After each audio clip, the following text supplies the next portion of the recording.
Hello and welcome once again to another episode of the Thunder Arena Swindle Part 2. I am Steve Hunt and I am your host, and on my left is Chris Johnson of the People's Council for Justice Reform. Correct. And my good friend Marc Wohlbier, old buddy that knows a whole lot, and I've always wanted to get him out and talking about things.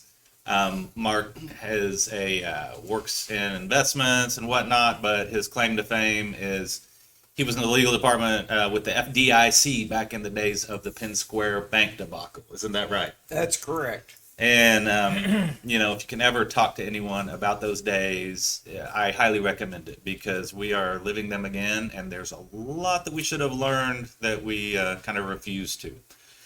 So, the theme of today's episode is kind of, how do I describe it? Basically, we want to let people know just how deeply involved and connected everything is here in the city, namely through the Chamber of Commerce, or as I like to call them, the Chamber of some types of commerce. Chris is quite the expert on what's going on at the county jail and the just awful things that have been happening there. More deaths than Rikers Island. And they are basically run by the Chamber of Commerce. I wonder if you can explain that. Okay, right. So roughly, I would say about maybe 2017, 2018. And there had been talks because the sheriff's office wasn't exactly great either, right? There were some issues going on there. They were obviously under an MOU with the Department of Justice since 2009, memorandum of understanding where they're on Overwatch and stuff like that. So one day there was an article that came out, and it was Clay Bennett, a name that's very familiar, and it was glorifying him, like he was standing there looking at what could be done about the job. I mean, it was a really weird piece.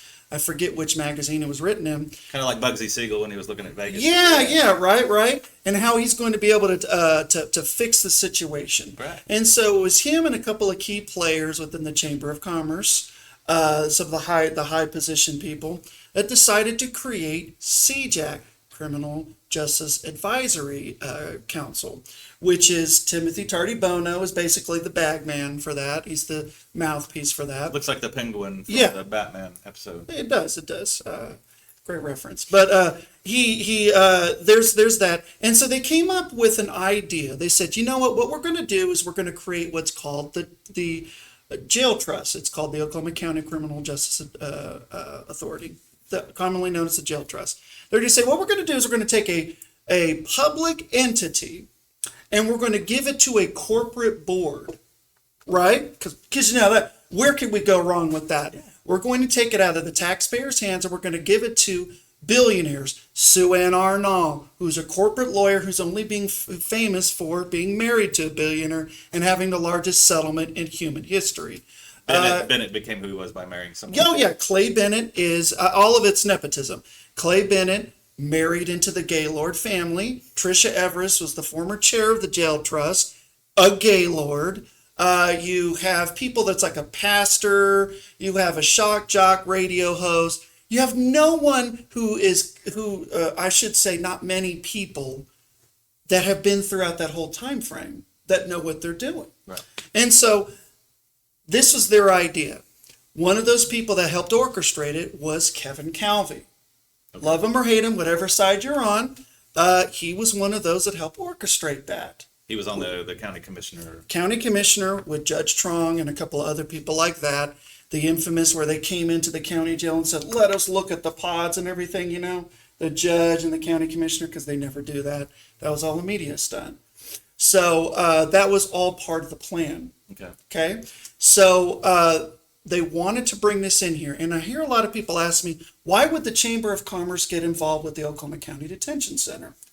Because roughly $36 million a year goes into that facility. It's a cash cow. Yeah. Cities and municipalities pay rent daily. You could spend 3 minutes in there, and Oklahoma City is going to pay roughly $56 for you to be in there. Okay. So there's money to be made, right? So what did they do? They said, okay, we're going to take this over. We're going to improve it. By the way, it didn't improve. We have doubled the amount of inmates that die per year.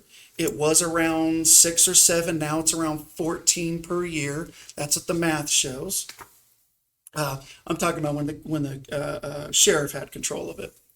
So they took it over, said that they were going to improve it, and what happened? Deaths went up, human rights abuses went up. They haven't passed a health inspection yet. They haven't passed one yet. Restaurant would have failed 2 in a row. They would have been shut down, Right. but they failed 6 6 of them. in a row. The last health inspection was under Sheriff P.D. Taylor that we passed. So they took it over. Things got worse. Things haven't improved. And what has happened since then? Everybody voted for the fix the jail. Right, which was run out of the Chamber of Commerce. Run out of the Chamber of Commerce. CJAC has ran out of the Chamber of Commerce. If you call the phone number, they answer Oklahoma City Chamber of Commerce. Yeah. So Fix the Jail campaign, which was deceptive because it was only about building a new jail. It's a horribly written bond that is, you could use it for anything. It says, or this, or this, or this, or this. Read the bond sometime. It's pretty badly written. And that's what it was about. It was they took the jail over for one reason. It was a real estate venture. Where the jail sits at now, and they've even talked about this in the Oklahoman. Mm-hmm. There are people who own property outside of there who want to put condos there. They said it would be great because it's prime real estate. Yeah, it is. It's right there downtown. It's not a bad place. So, what did they get? They're getting a new jail now, which is more money, construction crews. You have the architect firms that donated to each of our county commissioners and the prior one who's not there, Kevin Calvey, that magically got the contract. Oh, shocker, HOK. Didn't know that they would get it when you have your own people donating to these people. And things like that. So it's this money scheme. And oh yeah, Clay Bennett donated to every single Oklahoma City council person, to include the Democratic darling James Cooper. Yeah. Donated to his campaign. The only 2 he didn't donate to were Councilwoman Nice and Councilwoman Hammond. Really? So, You know, and I'm probably missing a lot of information, Oh. but it's a lot. It's about money. When we're dealing with the incarceral system, prison, jail, you have to remember one thing: human flesh. It doesn't matter what you look like. It's money. It's about money, and that's it. So the people who support the jail trust, who are their concubines, as I call them, or whatever, it's about one thing. There's a financial gain out of it. So I was just blown away yesterday when I saw this tweet about the story on, let me pull it up real quick. Wayne Stafford of, I guess, is it Channel 5 or one of, Fox. He was on 25. And hopefully we can put this up. So Stafford tweeted, "Big day today. Oklahoma County Board of Commissioners meeting this morning for 2 big items. Number one, resolution to support the building of a new arena for the Thunder. Number 2, purchase or appraisals for the top 4 locations for the Oklahoma County Jail." First of all, whenever there's something, whether it be His Distinguished Majesty Holt or someone on the commission or anywhere or in the House, if it's something they don't like, they always say, well, that's not in my jurisdiction. You remember when the Yes. Julius Jones stuff was going on? I try to forget that. That was so horrible the way it went. But, His Ineffable Majesty Holt would say, well, that's not in my jurisdiction. That's something that's with the state, and then next week he's talking about Ukraine or something. Right. But now that this is something that benefits them, of course, they'll not only talk about it, they'll talk about it on record, and they will have a vote within the commission to endorse it. Well, and you want to know how they get away with it, with stuff like that, is because when people have had not much to really root for, let's think about the history of Oklahoma, right? We haven't had much, right? We're one of the poorest states in the nation. We have, we're in the bottom 50 of education. We're at the bottom of every meaningful statistic that matters, right? I hate to say it, it's just what it is. And I love this state. I hate to have to even do a disclaimer. Yeah. But the reality is that when you don't have much to go for, and when there is something that even if it's superficial Yeah. goodness, you're good. It's a way to manipulate. Yeah, it's like the old Baltimore Colts owner, said the pride and something of a public sports franchise is more important than 30 libraries, something like that. Right. So, Mark, you've been around this stuff a lot, and you talk a lot about the county commissioners and the corruption and all that. What do you see in what's happening now that is just a repeat of the past, and what questions might you have for Chris relative to the current moment? Well, I was here. I went to OCU from 71 to 75, and I was a history and political science major. And I was here for when the oil boom in the mid-70s started. Okay. And I was working for a commodity brokerage firm. And I had some very good people who taught me a lot about economics when I was at that firm. And what was going on is money was pouring into drilling for oil. Mm-hmm. And Oklahoma City just started booming like crazy. And you had people borrowing money like mad. Mm-hmm. And they were going into debt to buy fancy cars and big homes and do this and do that. Ran up a lot of debt. Time went by. I was one of them. I had an oil field service company, Oh, no. hard metals, and I was right in the middle of it. And suddenly one day we woke up and Paul Volcker had raised interest rates dramatically. Mm-hmm. And the money started leaving the oil field. And Harvard School of Business said the barrel of oil was going to go to $150. They missed it by a little bit. And the banks were loaning money. The banks were flush, they thought. Penn Square Bank was involved in Continental Illinois up in Chicago. And people were borrowing money to go have very expensive vacations. And suddenly the spigot got turned off. Mm-hmm. And the debt came due. And the problem with debt is when you borrow money and you put it into the system, you get an initial economic surge. But the problem comes when you have to pay that debt back. Right. Because debt, because it has to be paid back, is by its very nature deflationary, because it is a call on future income. And if your future income goes away, guess what? Right. You lose Penn Square Bank. You lose First National Bank, the Vos family, the Hightowers, Beef Jennings, all these people. And I went broke, and I went to work by the sheerest of luck for the FDIC. Mm-hmm. And I was here in Oklahoma City. I was in Houston, and the banks were closing.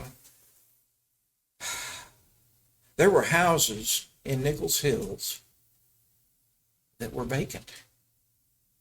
They weren't lived in. They weren't for sale because nobody was interested in buying them. I had some very close family friends who, my mother's godparents, who had a beautiful home, Nichols Hills, Camden Way, 5,500 square feet, 1984. They passed away. Their daughter sold that house for $138,000.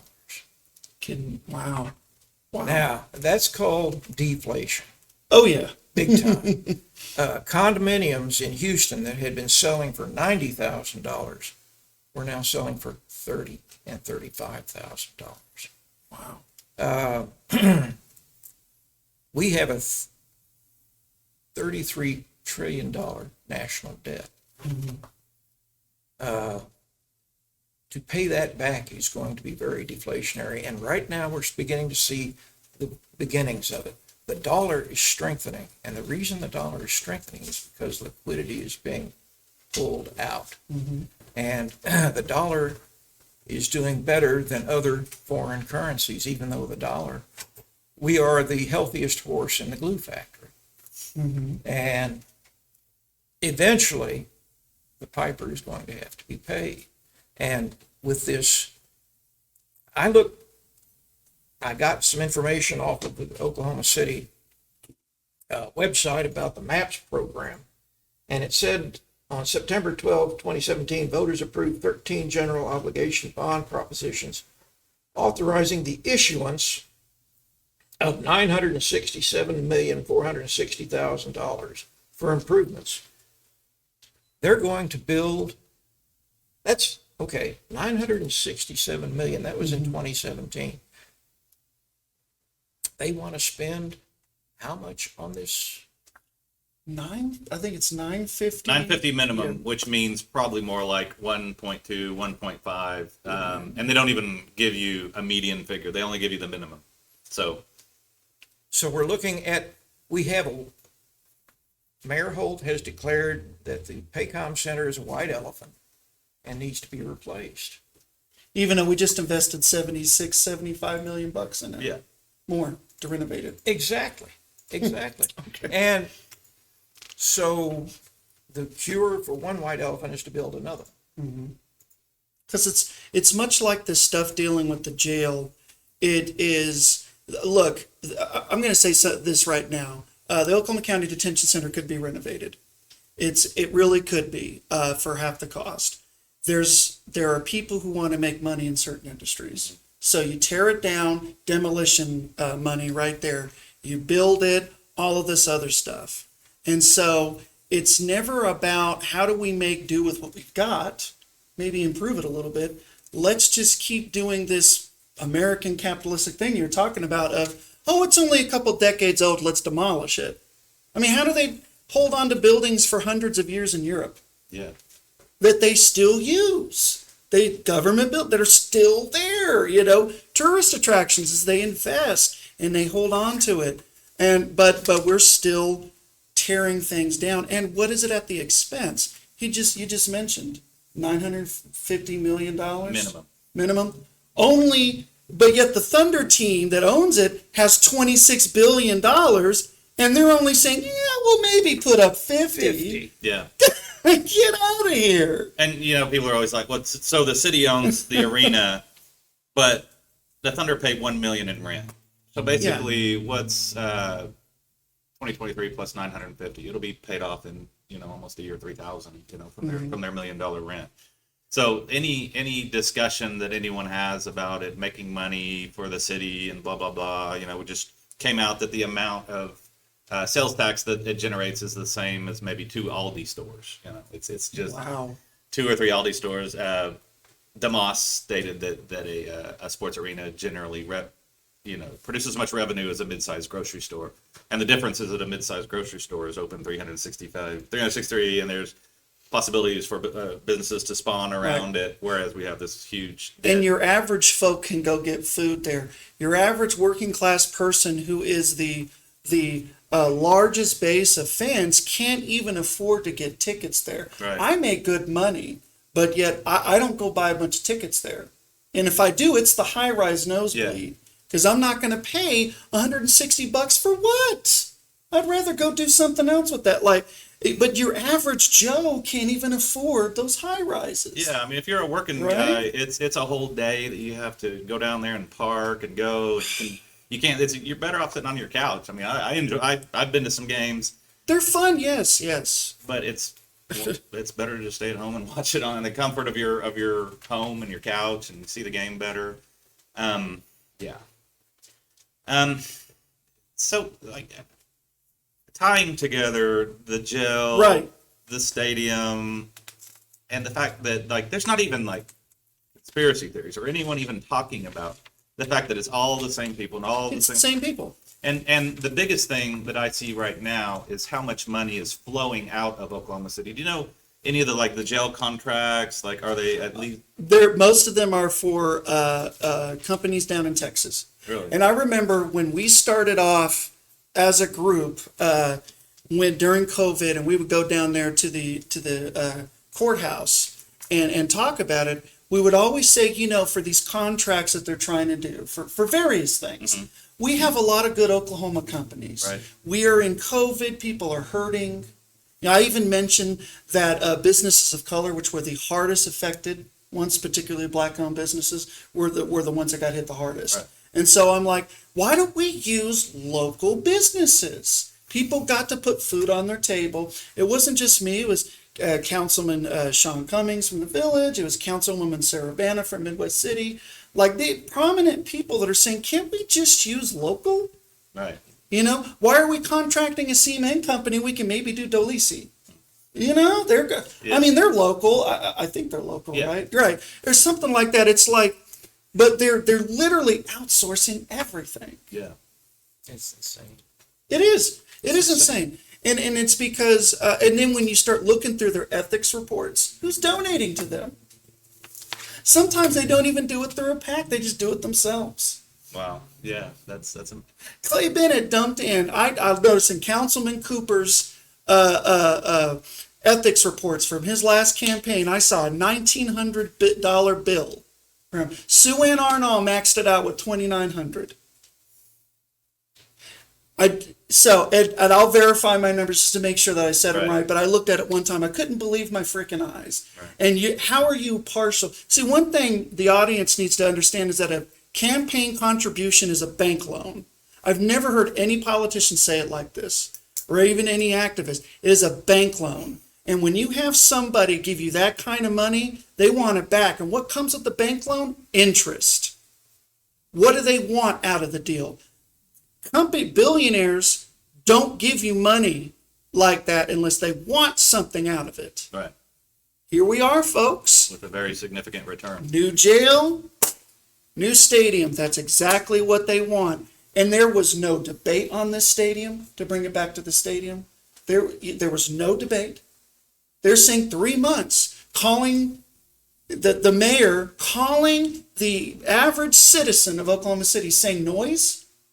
Right. Yeah. Yeah. From people just saying, hey, we So want to I guess talk that was on about it. Twitter, right? Right, yeah, Twitter, because, the debating platform Yeah. of social media, instead of talking to people. I said in my council presentation that there was 14 months of debate on this, and it was the people that doesn't talk on Twitter, because I don't think he is just being funny or whatever. I think he honestly believes that is the square where we have debate is Twitter, and it counts.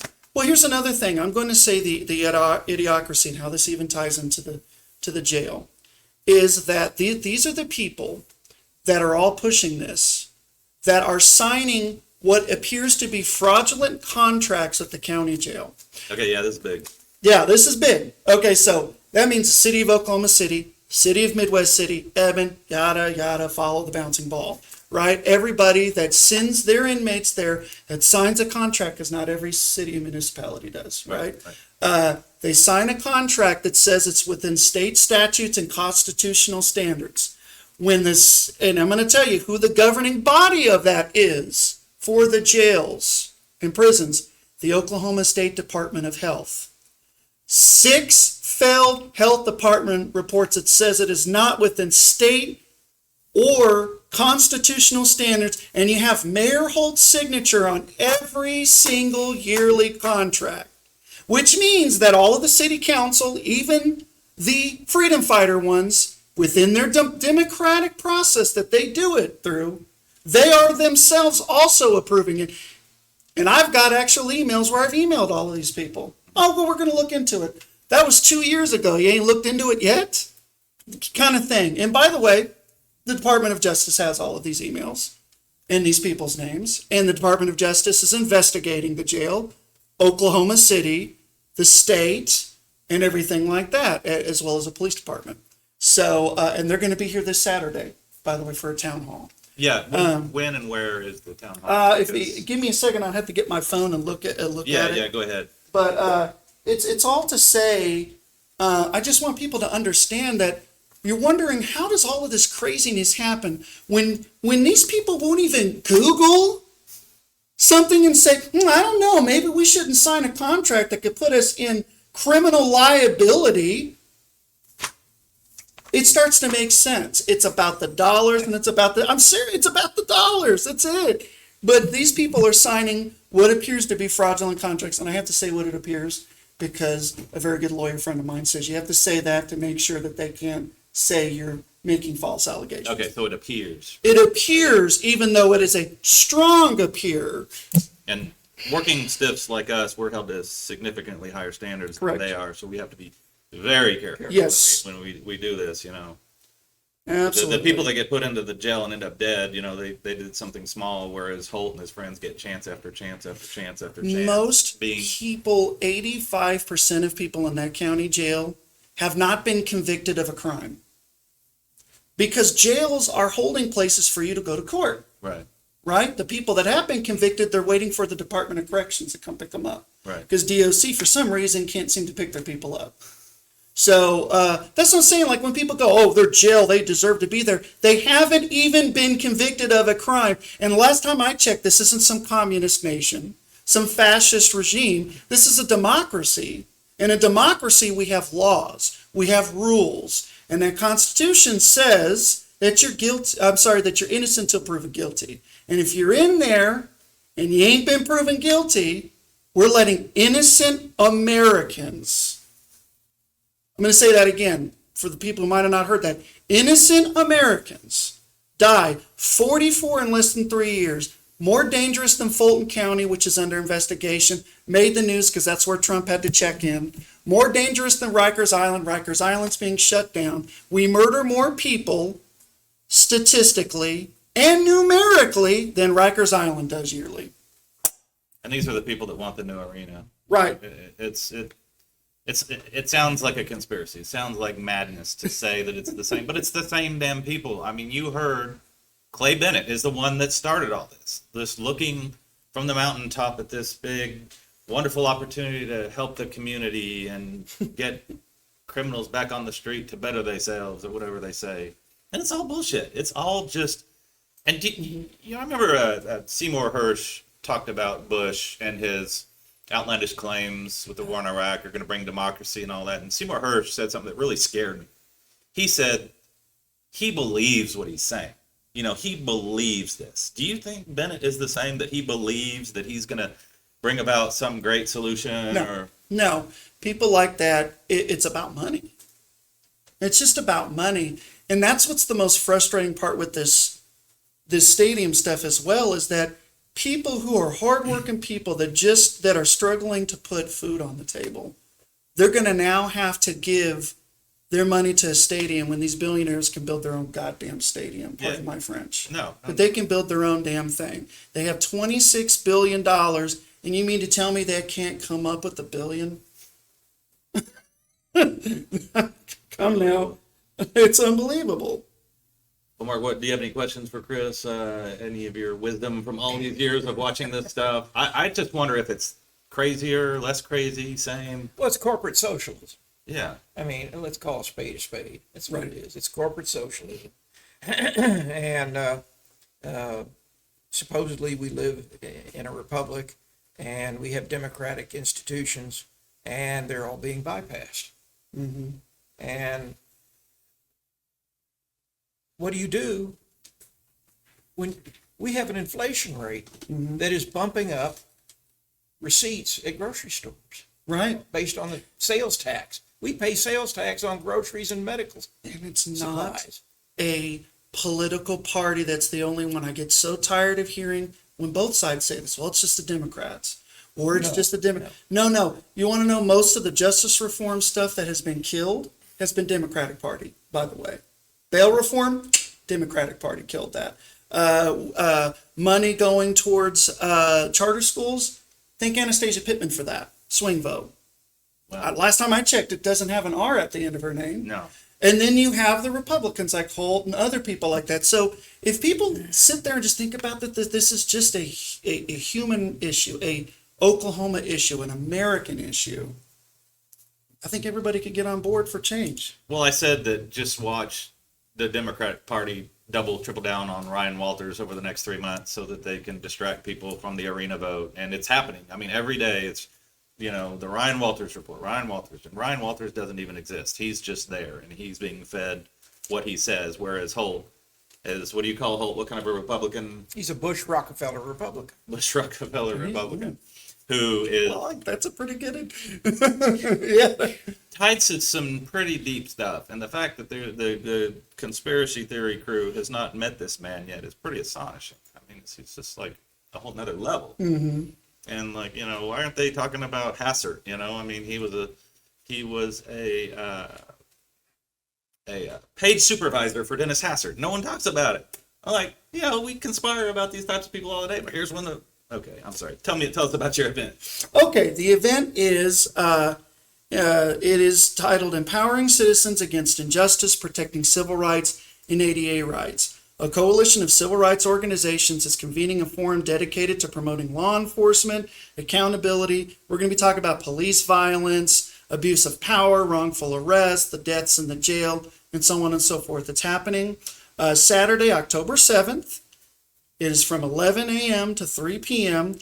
at the National Women and Agricultural Association Sustainable Science Academy, 1701 North Martin Luther King Boulevard, Oklahoma City, 73111. And I'm going to explain why this is important. Experienced activists are going to be there. I will be there. It's not just the People's Council for Justice Reform. It's the NAACP OKC chapter. Various other organizations are going to be there to help. And we are going to have United States Department of Justice agents there that will be there. There will be no media that's allowed inside. So people who have gone through injustices, you are going to have protection. We've got areas where your identity will be protected, rooms and things like that. I say that because again, we have to protect people from retaliation and everything like that. So we've got the DOJ here. We have been working to get the DOJ here for 2 years, funneling them information. Right. I personally testified before the grand jury, that infamous grand jury. I was there with my attorney. I gave them half of what they used for that grand jury report. So you have people who actually really care. We're not selling T-shirts and hats. You've got real people who really care about all of the people that have been hurt, the victims, families, and survivors. And so we're going to be there. We're going to protect. We're going to have good dialogue, some presentations there and everything. And the DOJ to explain themselves, because I haven't exactly been happy about how slow things happen in Washington. Yeah. But it sometimes is that slow. And people are going to be there to ask the tough questions, and they're going to be there to answer the tough answers. Okay, Saturday, 11 a.m., 17th, and MLK. Yeah. Northeast. Yeah, I'll give the address one more time. It's going to be Saturday, this Saturday, the 7th. It's going to be from 11 a.m. to 3 p.m. And it's 1701 North Dr. King Boulevard in Oklahoma City. It's on the northeast side of Oklahoma City. And again, people are welcome. It's a place of love. It's a place of accountability. Because I'm going to be honest, to everybody who's out there, you want justice to happen. You can't just hold a sign and say we need accountability.